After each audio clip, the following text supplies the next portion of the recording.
Good morning again. Lovely to be here, and what a great city. So thank you for the super introduction.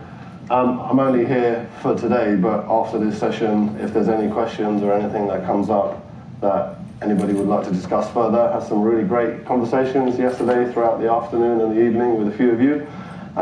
Happy to pick that up. I'm kind of in here today pretty much as an independent capacity, so worked with the ObservePoint team over a number of months, just understanding the technology. Not a customer today, so nothing that I say here is from a customer perspective, more from a subject matter expert. My bag is security, risk and compliance. As we go through, I've spent 25 years as a practitioner in multiple sectors, so primarily investment banking, JP Morgan, from the early days, which was already mentioned, the rise of WorldCom and Enron and SOX, so very, very compliance-centric, very IT risk, very security-oriented. But for businesses that have gone through significant change, disruption, and now have an absolute laser focus for the right reason on risk, compliance, and privacy. And that's kind of where I will structure some of this conversation. So the last 12 years of my career have been working for FTSE 250 and probably FTSE 50 retail environments, so technology, media, and telecoms. So I was working for Rupert Murdoch and his leadership team for 4 years globally for Dow Jones and Wall Street Journal, just managing, I guess, the move into digital transformation and cloud adoption. And a big part of that centered around some of the businesses were going through quite a lot of challenge around understanding how they could embrace, technology and digital transformation, but with security, privacy, and risk being at the heart of the proposition. And some of you, I'm sure, certainly across the UK side of, countries would understand with titles like the News of the World, with News UK in the business, there were some challenges. So the governance piece played a big part of that in terms of redressing that. I've always sat on the front line, so in my work as a responder, but also as a protector of crown jewels.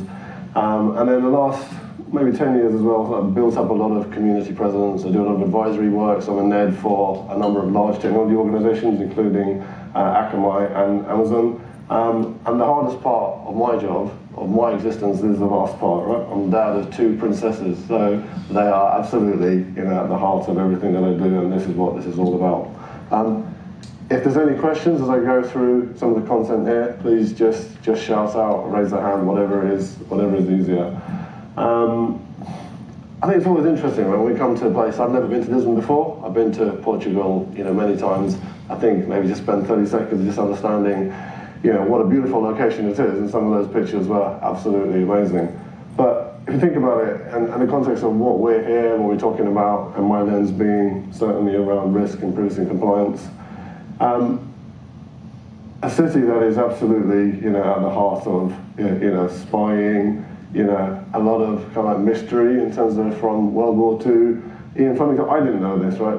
I guess we all know, or some of us should know who Ian Fleming is, great writer, part of the fame of the James Bond series, so that's kind of like an interesting fact. I guess anybody wasn't aware of this being the City of Spies, one of the oldest cities in Europe, so there's quite a lot of steeped history here. And that sets the context for the next few days and what you will all delve into, what we will learn. And I think the power of being in a place like this is you switch off, right? You get time to disconnect, to understand about what's going on in the area, but also to build, hopefully, some enduring, lasting connections, as was mentioned earlier. So I certainly want that to be, part of what we do today. The most valuable asset, we'll leave with today is the connections that we make and what we learn as a team together. So please don't hesitate to stop or ask any questions, or if there's anything that, I'm saying that doesn't resonate or does resonate, absolutely just shout out, okay?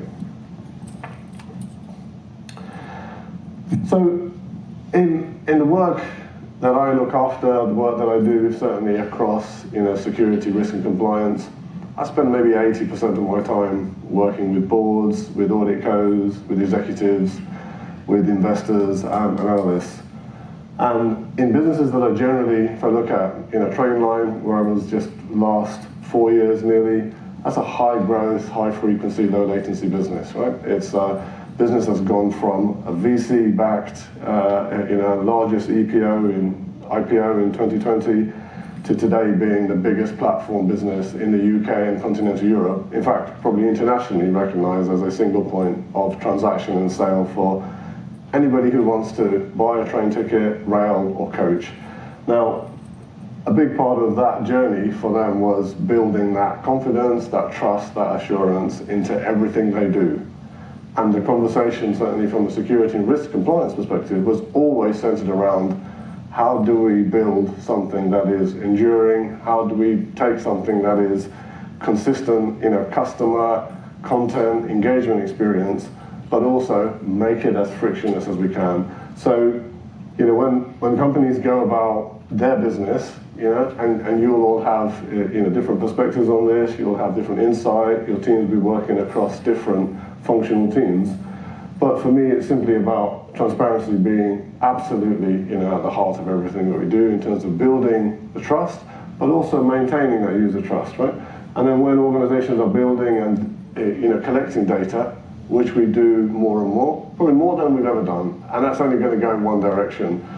And as was alluded to earlier, part of whether it's taking a platform-centric approach or a tools, people, process approach is how do we get behind, you know, minimizing friction, reducing disruption, and getting to a place that always has a healthy medium of understanding the risk, but collecting, managing, storing, processing data that we need to. That's the new challenge that most organizations face. And having worked in high growth, high frequency, low latency businesses over the last 10 years where that's been at the heart of everything we do, it's becoming an increasingly difficult, you know, task as a professional to be able to maintain oversight, but also for practitioner teams, for product teams, for security engineering teams, for development teams, to be able to deliver the outcomes that are right first time, but continue to improve. So we are continuously challenged to proactively secure. That proactive piece, can't understate that.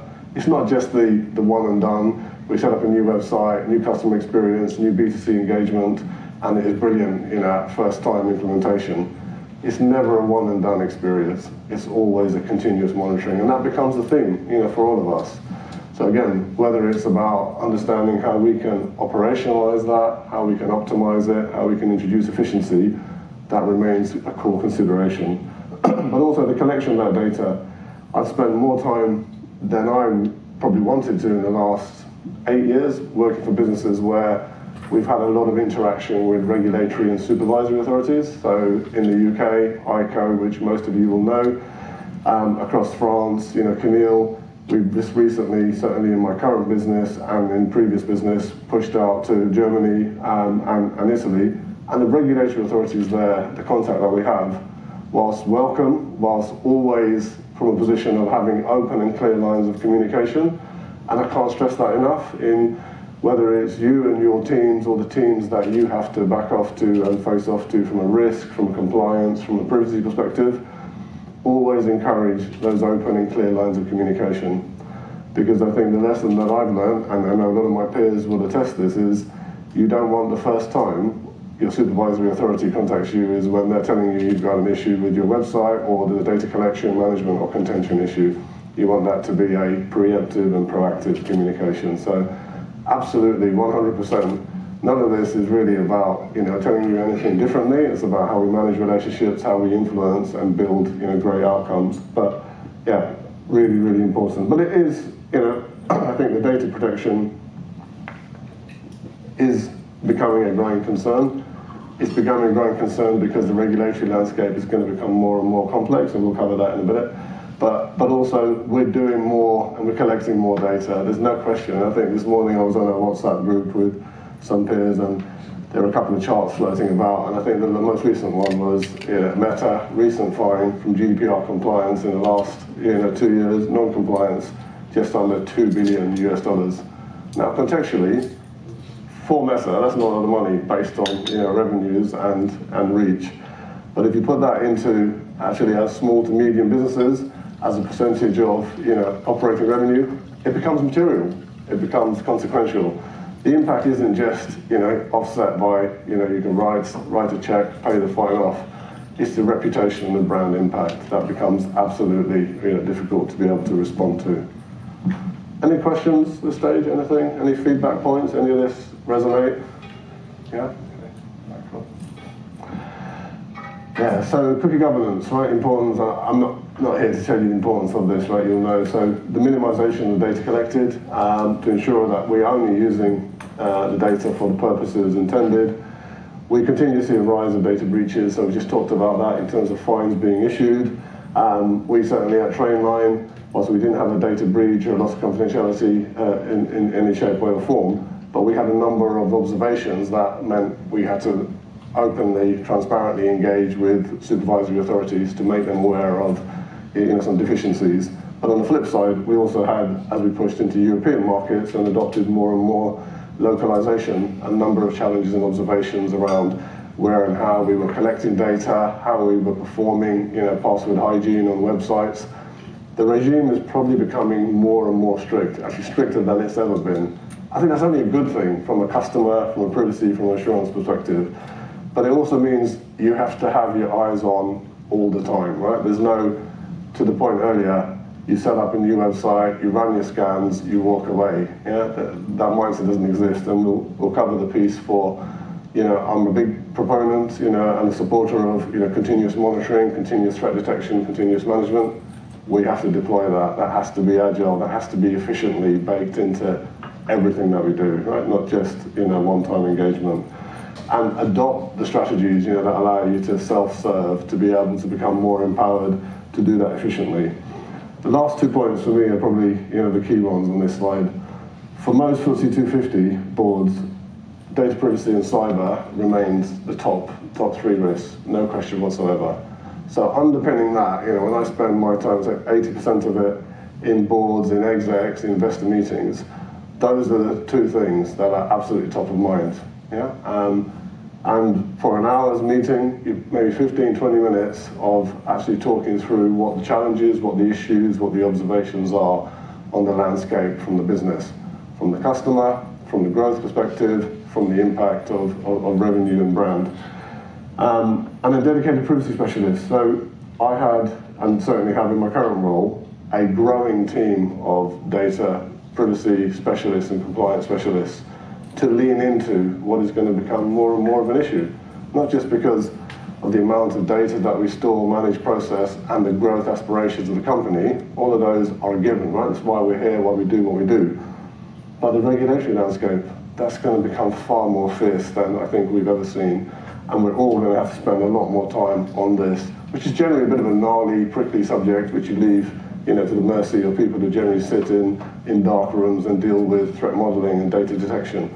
But that's changing, right? It's becoming more and more, threat modeling, data privacy, impact assessments, more and more upfront part of the workflow, the engagement, the product-centric nature of the business versus something that's done at the early stages of a project.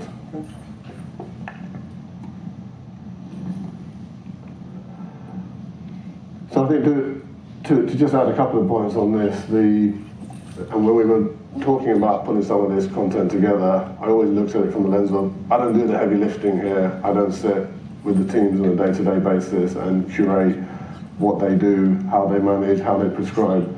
But what I wanted to do was maybe share some insight around what we can do, what I've learned, what I've seen as some of the practices to allow you, maybe some of your teams, an opportunity to do things differently, have a different perspective, or maybe you do all of this already and it will maybe complement some of your ways of working. Whichever way, it's just some thoughts. So we have certainly at Jellycat a dedicated cookie management solution. It's something that we're reviewing, we're exploring as the business is going through a lot of growth and changes. We're going to implement and deliver capability in countries and locations that we've not done before. The biggest challenge for me there is navigating the regulatory uncertainty and complexity and dealing with, certainly if I look at the business, UK headquartered company, significant growth, North America, probably the biggest growth in Asia Pac. That's the piece that probably worries me the most, right, in terms of my line of sight and my ability to be able to market to customers who are basically using and delivering services through third-party connectors, through Temu, through WeChat, through mini programs that are the complexity of which I can't get my mind around, let alone, the B2C and the consumer requirements. That's kind of what we're dealing with here, right? So if we strip that away into the module parts, it's about how can we affect and give ourselves a chance to be right, or to be at least across the areas that we need to be across. So platform will help that, right? At the minimum level in terms of just running baseline reviews, validation, where your data is stored, how it's managed, how it's collected, how it's consistently applied. Can't stress the importance of user-friendly forms in the collection, in the management, in the visibility, and customers, users, internal, external should be able to easily understand and engage. A big takeaway certainly for me in the last few years has been around consent practices. So regularly review those practices, understand levels of adoption, take up, response, capability, touch points. Things will change. The requirement for periodically auditing becomes uber important, right? In what I do in testing and assurance, there's a continuous cycle of monitoring, validation, and validation. So the audit and the alignment to make sure that actually you're still on point, you're keeping yourself true to any local or changing regulatory requirements becomes absolutely top of mind. And training and awareness, right? Kind of what we're doing here, right? It is all about what you learn, what you take away, how you inform and engage users, customers, third parties.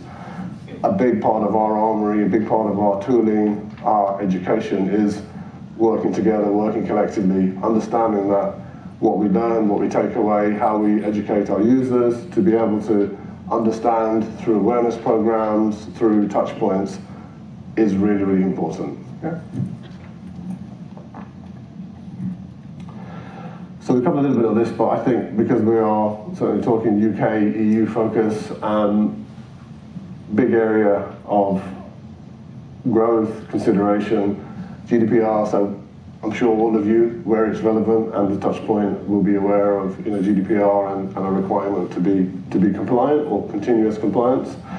But I think the interesting point for me was in the first 20 months of GDPR, over 114 million euros of fines. Not a lot of money, right? In the scheme of things. We talked about it a few minutes ago. What Meta are being fined, based on their breaches, on their non-compliance. In context, it isn't. Yeah, there's a lot of bark, right? It's probably the analogy, but very little bite, right? Part of that is it's still nascent, right? The technology, the ruling, the capability, the supervisory authority muscle and ability to be able to enforce notifications and get to a place where organizations are held to account. Yeah, it's just not there, right? It's getting better, right? I mean, I've certainly seen more and more finite, targeted communication, messaging to drive the right kind of behaviors in organizations, right? And you're seeing boardrooms, wake up and take more attention than they've probably ever done, right? And, I've worked in a few big brands over the last 15 years, and there is a change. I think there is certainly an acceptance that whatever we've done, we need to now think about, invest, build. It's not just about a risk and hygiene function anymore. It's the difference between having, truly trusted, engaged, assured privacy baked into everything that we do. So I can't stress that enough. It's going to get more complex. It's going to get more fierce. You're going to see more and more directives, certainly across the UK and Europe, that will be leaning more into how we collect data, where that data is stored, how do we affect things like data minimization, proportionality, all of the above, right? Which some of your teams will be readily engaged in, others will have different inputs on. More developments across European Union, so developing own data protection laws. So large tech companies, are they really taking it seriously? I don't know. It needs to be a lot higher, and it will be a lot higher. If you're not aware of Marguerite's Vestager, you should be, at least certainly in the context of data privacy. So a true advocate, for data privacy across the European Commission. Interesting couple of updates on X a few days ago around interactions and presence of supervisory authorities across China, Temu, web application platforms. Definitely one to watch, right? Has a very, very clear, well-articulated position on the role of supervisory authorities and how they will impact organizations to be able to serve and assure data privacy requirements better. So yeah, it can only be a good thing, right? We cover some of this. So the good management and consent practices. So for us, really some key observations there. Performing scheduled website scans. Yeah, I mean, that's a no-brainer. So having a tool, a platform that allows you to do that in a meaningful, in an efficient, in an effective way that minimizes disruption across teams. Easier said than done, right? It's cross-functional. Some of these services reside in teams that are generally resource poor, time constrained, and context switching all the time. All of these will be experiences that I'm sure you're all familiar with in different ways, regardless of the size, right? And whether you're large enterprise or small, the challenge will be prevalent. Maintaining audit logs, no question, right? The accountability and ability to be able to respond. Data with accessible, easy to navigate user interfaces, dashboards, right? Dashboards are boring for a lot of people, but for us as executives, as senior leaders, who are trying to articulate, whether it be to C-level or down to analysts, operations, privacy teams, who are in the deluge of managing privacy, compliance, risk, your dashboards are your best friend. They are effectively the difference between you having an outcome that meets a minimum viable product and one that really makes a difference. So spend the time, John talked about it earlier, the customization, the ability to be able to modularly validate, refine, respond. Time well spent is time spent in customization and reporting. Can't stress that enough. Focus on the reporting, the analysis, and automation. Just kind of show of hands in terms of the room here. How many people are actually involved in day-to-day reporting, customization, whether it be web analytics? Yeah, so kind of pretty much. And generally just give anyone a shout out. What's the biggest challenge that you're finding today? If it's platform approach or homegrown tool automation, anything on the top of mind? No? All working well. Excellent. Is everybody using ObservePoint? Everybody is, yeah? No? Okay. So just something to think about there. I think these are good practices as I see them, based on my organization, the experiences that we've had. Sounds like, we've got different teams with different capabilities and ability to be able to understand. Spend a couple of minutes on this piece here, which is around the continuous security and trust validation. So we started the bulk of this conversation around trust, transparency is king, and assurance. And that almost cycles back to the same thing here. In all that we do, how we take a proactive approach in terms of understanding consistent assessment methodology and validation, how we identify any particular gaps or defects, how we enable and understand mitigation, right? So these will all be terms, concepts that will be, varying levels of engagement, touch point with you, with your teams. But, back to the taking a proactive approach, gives us a chance to stay ahead of what the changes are across the landscape, across internal teams, functions that may adversely change. This area for me, certainly I've got deeper into, consent management platforms, privacy, risk and compliance and security probably for the last 8 years because of the type and shape of company that I work for. But it's an area where it's just changing at such a pace, right? In terms of the organization's ability to be able to market, protect revenue, build customer confidence, build brand. And you almost feel, certainly, the way I look at it, you take one step ahead in terms of getting your head above the parapet of understanding where you are, getting a baseline, understanding good behavior, and then you almost feel like you're taking 2 steps back because then you're dealing with cross-cutting teams, cross-functional resource contention, and just changes in regulatory requirements, and a marketing team or a development team that just isn't able to help you, build some of that capability that you need. So something that becomes really, really complicated to navigate. And it isn't just a tool-centric approach that's going to get you to a place of improvement. It's about that engagement. It's about that wider communication, the awareness. And last bit, I think, on here is probably one of the ones that we've probably found the most enabling, as it is across most of the security landscape. The advent of simulation, testing and validation. So understand where you are from a policy compliance perspective, but also, go through and understand how, by simulating certain controls and regulatory requirements, where you are from an organization maturity. So get that risk scorecard, get that validation metric, use that, as your tool, as your armory to be able to either seek more investment, get buy-in, or measurably report, gap compliance, or risks and issues. That becomes really, really important. So none of this is just about going in, ensuring you're adhering to a level of compliance that you should be. Some of it is aspirational, as I'm sure you'll understand, but some of it will be actually tracking a journey at a point in time to say, this is where we are today, we have a level of compliance, we know and understand what our risks and our gaps are, this is how we mitigate those gaps, and this is how we will get to a better place. Okay. And then, just to wrap it up, right? So customers will continue to demand more trust and privacy. I think that's at the heart of everything, certainly, that I do, that I stand for, which is why I do what I do, because I think that's one of the most important things. Compliance will become more complex, no question. I would say if you're not tracking margaritas in the European Commission, definitely be across some of that. There will be more and more changes as we tread into more and more regulatory landscape.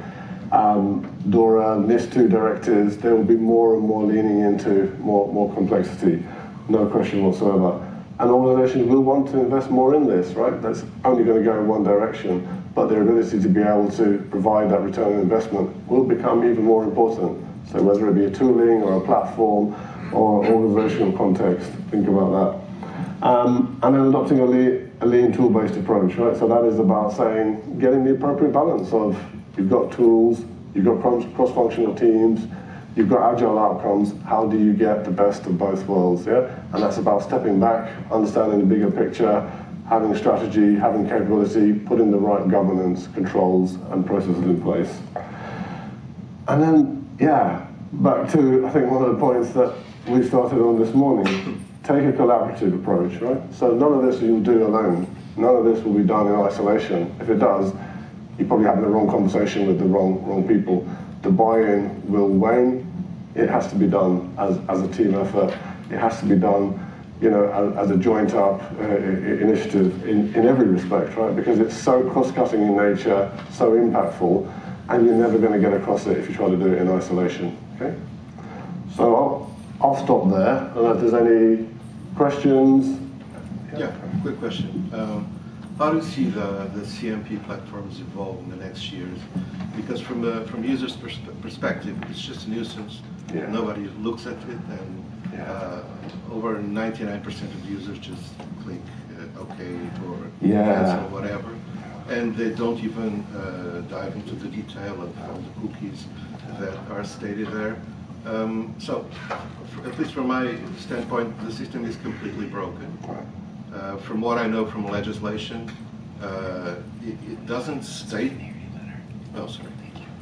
From what I know from legislation, it doesn't state anywhere that the system must have a user interface like the one that has been chosen by everyone. So, effectively, we are all working on something that isn't useful for anyone but somebody at the EU or the government. 100%, right? So everything you said there resonates, and I'm sure there's not one person in the room that doesn't agree or align with that.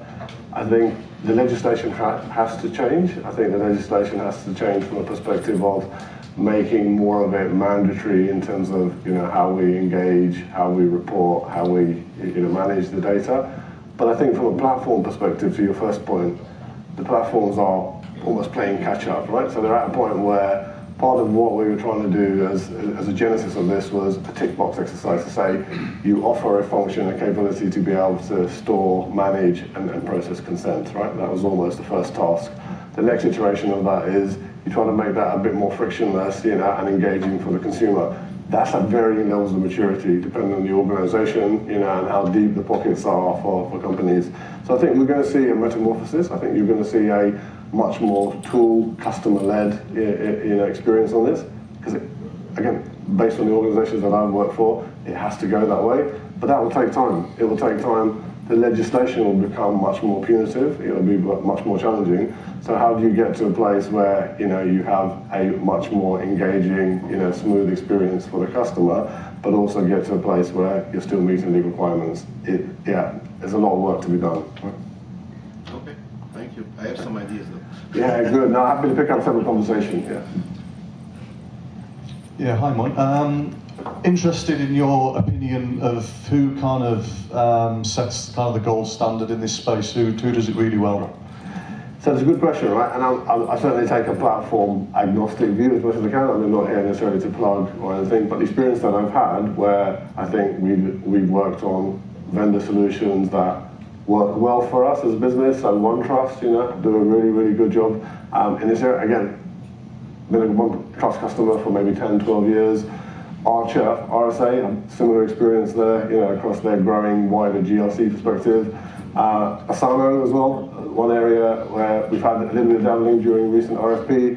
ObservePoint, clearly from the conversations I've had with a few peers, has come out as a very, very strong contender as well. So, but it's a changing landscape, right? I think you're seeing a lot more entrance into a marketplace where there is more desire for a platform-centric approach that moves not just into web analytics, data, cookie, transparency, but the world that is now adopting AI and validation at pace. So yeah, the jury's out, right, in terms of what the land. I think the one thing that will be clear in 2 years' time, the landscape will be completely different in terms of that top right based on what it is today. Yeah.